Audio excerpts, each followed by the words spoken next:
कैसा है बाबू लोग? बच्चा मैं एक्सेल सोनी उमा क्लासेस रांची झारखंड से आप लोगों के लिए मैथ की क्लास लेकर आया हूँ। बाबू जैसा कि आप जानते हैं कि हम लोग इस क्लास में मैथ को इजी वे में समझने का कोशिश करते हैं, समझने का प्रयास करते हैं। और मैं कोशिश करता हूँ, मैं अपनी तरफ से अथक प्रयास करता हूँ कि मैं मैथ आप लोगों के सामने आसान और सिंपल भाषा में प्रस्तुत कर सकूँ, ताकि मैथ आप लोगों को आसानी से समझ में आए। मैथ का जटिलता जो है, मैथ में कितना कॉम्प्लिकेशन होता है, उसको मैं कोशिश करता हूं कि मैं उसको आसान बनाऊं, ताकि वो आपको एकदम आसानी से समझ में आए। तो बाबू पिछला क्लास जो हम लोग देखे थे वो एपी जीपी का क्लास 2 था। उसमें हम जीपी के बारे में आपको सारा फॉर्मूला, सारा सूत्र बताएं, किस तरह से वो सिद्ध होता है, वो सारा चीज हम आपको बताएं जीपी के बारे में। तो उसी पे बेस्ड बाबू हम लोग जीपी का कुछ प्रॉब्लम यहाँ पे सॉल्व करेंगे, ठीक है ना। तो जीपी का फॉर्मूला को कैसे यूज करेंगे बाबू इस प्रॉब्लम में, वो अभी हम लोग देखेंगे, ठीक है। आइए देखते हैं क्या है बाबू क्वेश्चन।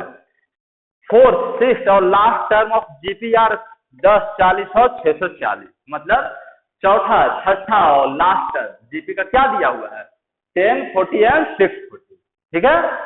तो इस कॉमन रेशियो इज पॉजिटिव, तो क्या बोल रहा है, कॉमन रेशियो आर, आर क्या है बाबू, पॉजिटिव है। तो हमको किस किस का वैल्यू निकालना है, ए फर्स्ट टर्म का वैल्यू निकालना है, आर जो पॉजिटिव है, आर कॉमन रेशियो इसका वैल्यू निकालना है, and n number of term, GP का जो नंबर ऑफ टर्म है वो कितना है उसका वैल्यू निकालना है। कैसे करेंगे आइए देखते हैं। क्या क्या हमारे पास है बच्चा, फोर्थ टर्म, फोर्थ टर्म क्या है, मतलब A4, क्या है बच्चा 10, ठीक है।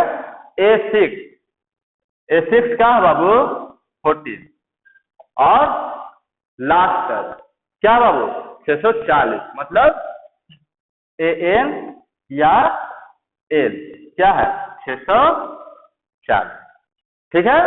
तब क्या का फाइंड करना है बाबू, क्या क्या निकालना है। तो सबसे पहले हमको ए निकालना है, क्या होगा, आर हमको पता करना है क्या होगा, और एन पता करना है क्या, ठीक है ना बाबू। अब सोचे कैसे कि कैसे हम लोग जो है ए आर और एन का वैल्यू फाइंड करेंगे। तो सबसे पहला चीज होता है बाबू नजरिया। आपका जो नजरिया होता है ना, क्वेश्चन पढ़िए और अपना नजरिया को जो है एकदम चेंज कीजिए, अपना नजरिया को एकदम बदलिए। क्या क्वेश्चन बोल रहा है कि क्या लिखे हैं हम और क्या फाइंड करना है। तो जो चीज हमको फाइंड करना है वो चीज हमको कैसे आएगा, कैसे हमारा जो क्वेश्चन दिया हुआ है उससे वो चीज कैसे रिटेलिएट होगा, कैसे संबंध बनाएगा, कैसे संबंधित होगा, कैसे संबंध होगा। ए और आर और एन हमको फाइंड करना है, और हमारे पास दिया हुआ है A4 दिया है, A6 दिया हुआ है, एन दिया हुआ है। तो कैसे ए और आर और एन ये सब चीज से संबंधित होगा। तो उसको संबंध बनाना ना पड़ेगा बाबू, अपना नजरिया को यहाँ पे लाना ना पड़ेगा। देखिए कैसे होगा। A4 क्या है बाबू, फॉर्मूला से हम लोग क्या जानते हैं, फॉर्मूला हम लोग क्या जानते हैं बाबू, N equal to A R N minus N. Formula से हम लोग ये जानते हैं बाबू। तो ए का वैल्यू है क्या है A4, है ना बच्चा। तो A4 को हम लोग क्या लिख सकते हैं, ए आर 4 को -1। तो इसको कैसे लिखेंगे, ए आर का क्यूब लिखाएगा ना बाबू। A4 का वैल्यू क्या है 10 है, तो ए आर 3 का वैल्यू क्या आ जाएगा 10 हो सकता है। वेरी गुड, इसको हम लोग मान लेते हैं बच्चा इक्वेशन 1, ठीक है ना। उसी तरह A6 क्या दिया हुआ है, A6 क्या हम लोग लिख सकते हैं, ए आर का वैल्यू 5 लिखेंगे ना बाबू। इस तरह से करके देखिएगा ए आर 5 आ जाएगा। ए आर 5 क्या है 40, इसको हम लोग मान लेते हैं इक्वेशन 2, ठीक है। अब क्या करते हैं बाबू, अब कैसे हम करेंगे कि हमारे पास ये दोनों में से एक का वैल्यू निकल जाएगा, एक हमारे पास वैल्यू आ जाएगा। क्या करें, सीधा सिंपल बात है बाबू, 2 को 1 से डिवाइड कर देते हैं। करेंगे तो कुछ आएगा बाबू result, divide 2 equation 2 by equation 1, क्या आ जाएगा, A R 5 divided by A R cube equal to 40 divided by 10। LHS को एलएचएस से, आरएचएस को आरएचएस से डिवाइड कर देंगे। यहाँ से ए कैंसिल हो गया बाबू, यहाँ पे R3 है, यहाँ R5 है, तो R5 में से 3 R गया, कितना R बच जाएगा, 2 R बचेगा ना बाबू, 2 कॉमन रेशियो बचेगा ऊपर, ये 0 0 कैंसिल हो गया। तो क्या हमारे पास आ गया आर स्क्वायर इक्वल टू 4 है ना। तब आर का वैल्यू हमारे पास क्या आ गया, +-2। क्या दिया क्वेश्चन में, कॉमन रेशियो इज पॉजिटिव, तो आर क्या हो जाएगा, आर हमारा हो गया 2। यहां से हम लोग का आर निकल गया बाबू, कॉमन रेशियो निकल गया, आ गया ना 2। अब इसको हम लोग इक्वेशन 1 या इक्वेशन 2 में बैठा के ए का वैल्यू फाइंड कर लेंगे ना। चलिए जगह नहीं बाबू, इसको मिटाते हैं।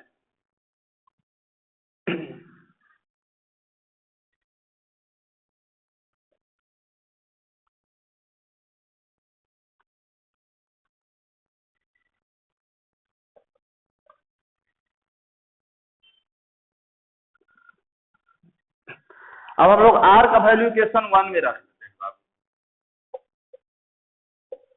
Put value of R in equation किसमें, 1 में। 1 में रखेंगे तो क्या मिल जाएगा, 1 हमारा क्या है, A R Q equal to A ना बाबू। तो आर का वैल्यू हम लोग यहाँ रखते हैं ए, आर क्या हमारा आया 2 का पावर 3 इक्वल टू 10। क्या मिल जाएगा बाबू, ए का पावर 8 इक्वल टू 10, ए ना आएगा।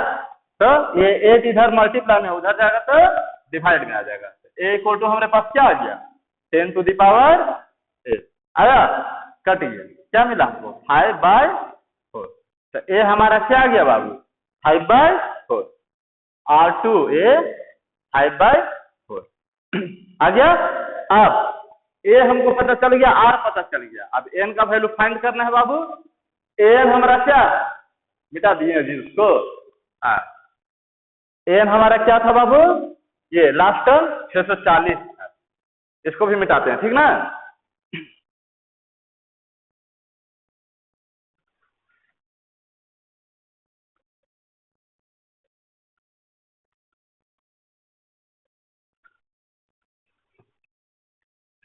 एन हमारा क्या है बाबू, 640। फॉर्मूला से हम लोग क्या जानते हैं, n equal to A R n -1, n होता है बाबू। तो एन या ए आर एन -1 दोनों किसके बराबर है, 640 के बराबर है। अब हमको यहाँ से ए का वैल्यू पता चल गया, आर का वैल्यू पता चल गया ना बाबू। एन का वैल्यू निकलेगा, निकल जाएगा।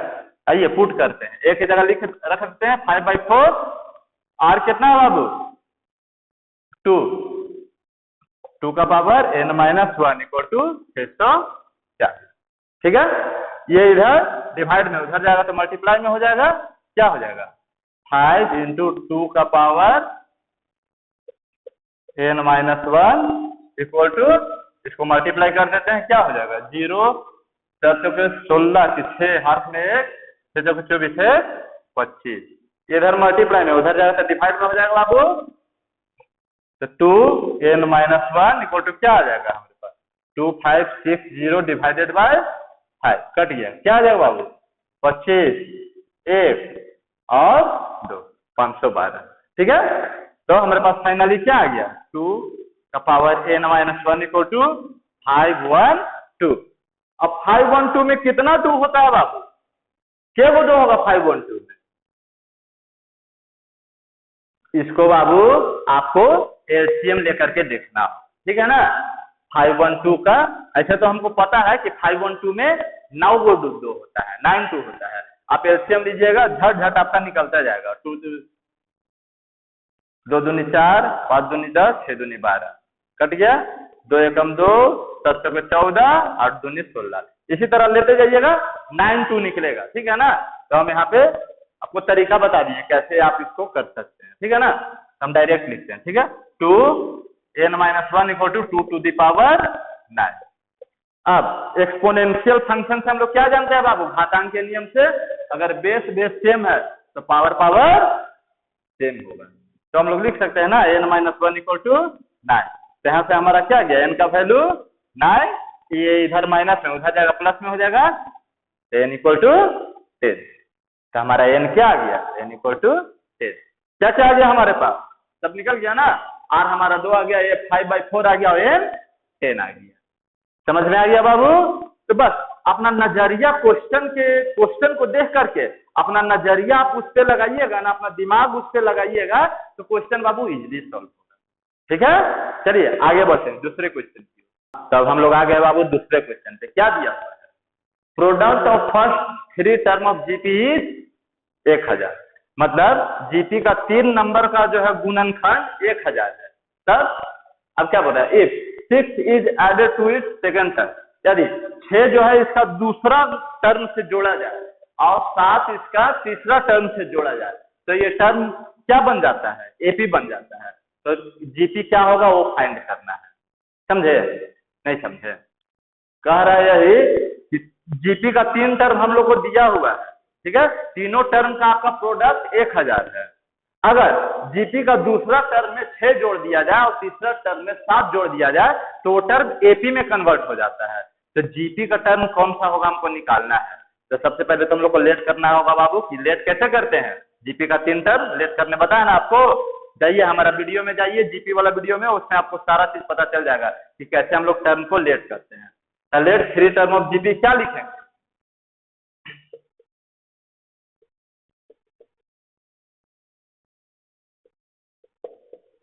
क्या? ए बाई आर, ए और ए, यही ना लेट करते हैं बच्चा। ठीक है, देख लीजिए। आप वीडियो नहीं देखे हैं हमारा अगला वीडियो तो उसमें जाइए, देखिए सारा चीज आपको विस्तार पूर्वक बताया हुआ है बाबू, डिटेल में बताया हुआ है, जाकर के देख के समझ सकते हैं। ठीक है, 3 टर्म हम लोग ये लेट कर लिए। तब क्या दिया हुआ है? ये तीनों का प्रोडक्ट 1000 है। मतलब इसको लिख सकते हैं ना बाबू, ए आर गुना ए और गुना ए इक्वल टू 1000 है ना बाबू। तो यहां से देखिए आर आर कैंसल हो जाएगा। क्या आ गया हमारे पास? ए क्यूब इक्वल टू 1000 आ गया ना बाबू। तो ये 1000 किसका क्यूब होता है? गुड, 10 का।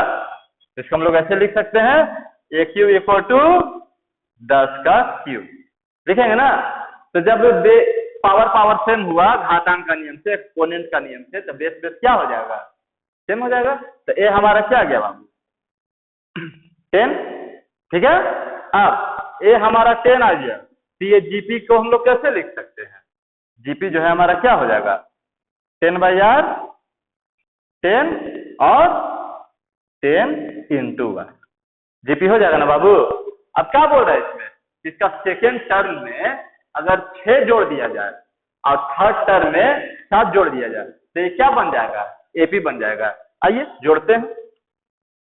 ये हम लोग का जीपी आ गया बाबू, ये जीपी है, ध्यान रखिएगा ना।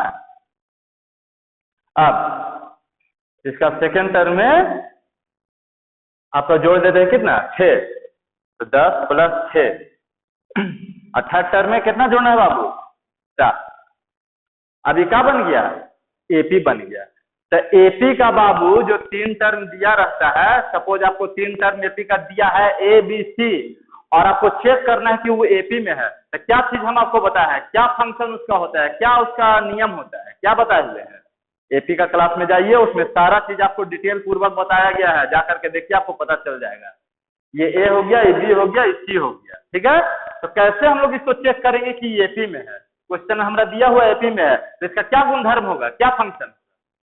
तो इसका फंक्शन होगा बीच वाला जो है बी, ये 2b, बीच में कितना है? 16। इसका डबल कर देंगे, इसका डबल, ये दोनों का जोड़ के बराबर। पहला तीसरा के जोड़ के क्या होगा बाबू? बराबर होगा 10r प्लस 7। क्लियर है? हाँ, चलिए क्या हो जाएगा? 16 दूना 16 टू 32। यहाँ पे आर का एलसीएम ले लेते हैं, है ना। क्या आ गया हमारा? 10 plus 10r square plus 7r। R बाबू ये दोनों से मल्टीप्लाई होगा ना। हाँ, ध्यान रखिएगा। तो क्या आ गया हमारा यहाँ पे? यार इधर डिवाइड में, इधर आएगा मल्टीप्लाई में, हो जाएगा 32r इक्वल टू ए। इस सबको उठा के इधर ले आते हैं बाबू, अच्छा भी रहने देते हैं, लाएंगे बाद में, पहले इसको लिख देते हैं 32r equal to 10 plus 10r square plus 7। अब ये किस टाइप का दिख रहा है बाबू? क्या दिख रहा है? हल्का फुल्का क्वाड्रेटिक इक्वेशन जैसा दिख रहा है ना। तो आइए इसको क्वाड्रेटिक इक्वेशन में चेंज करते हैं। कैसे हो जाएगा? 10r² ये प्लस 7r, और इसको उठा के उधर ले जाते हैं तो ये माइनस में हो जाएगा बाबू। तो 7 में से 32 जाएगा, कितना बचेगा? कितना? हाँ गुड। लेकिन साइन बाबू बड़ा का है, वो माइनस हो जाएगा, तो साइन हम लोग के पास माइनस का आएगा, ठीक है ना?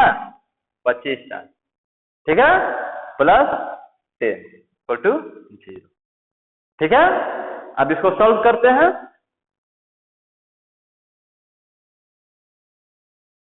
क्या आ जाएगा हमारे पास? ये दोनों को मल्टीप्लाई करते हैं बाबू, क्या आएगा?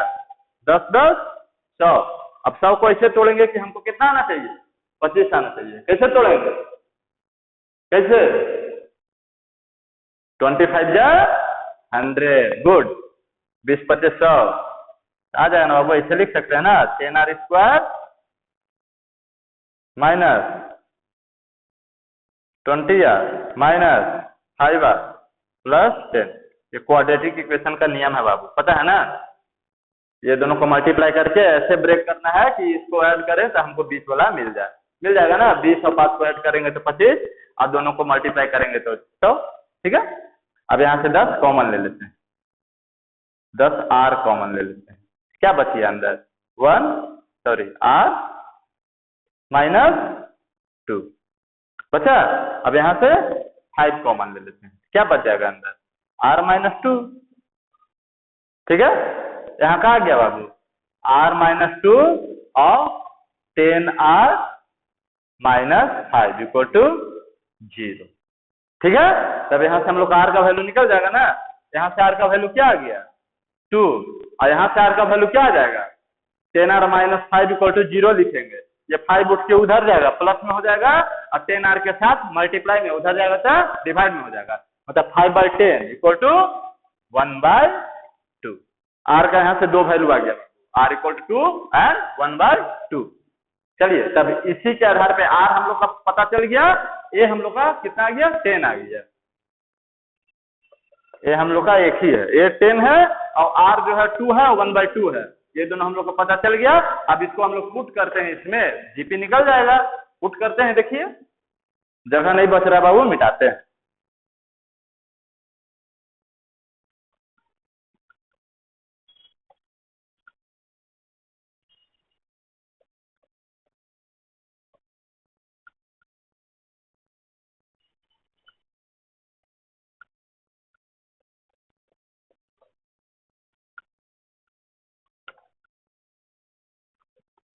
ठीक है।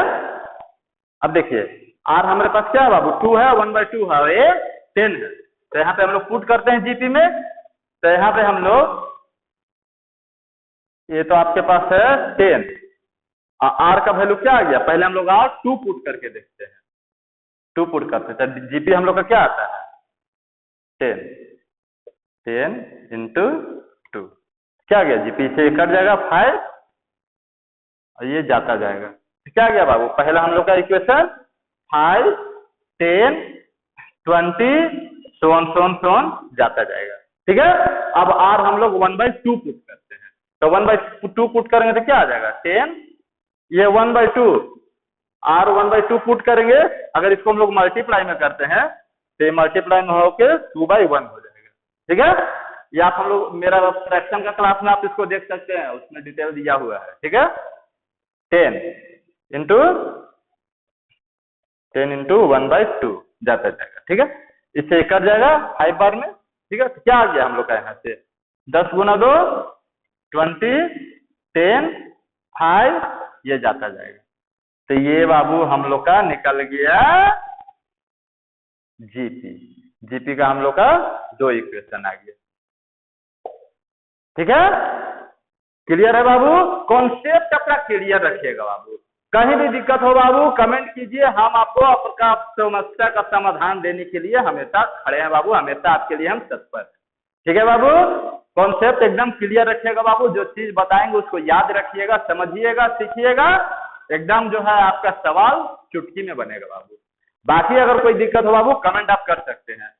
देख लिए बाबू, वीडियो अच्छा लगा हो फॉलो कीजिए बाबू, लाइक कीजिए, और अगला वीडियो जो आने वाला है वो बहुत मजेदार वीडियो आने वाला है बाबू, उसके लिए हमारे चैनल के साथ बने रहिए। चलिए बाबू, मिलते हैं अगले क्लास।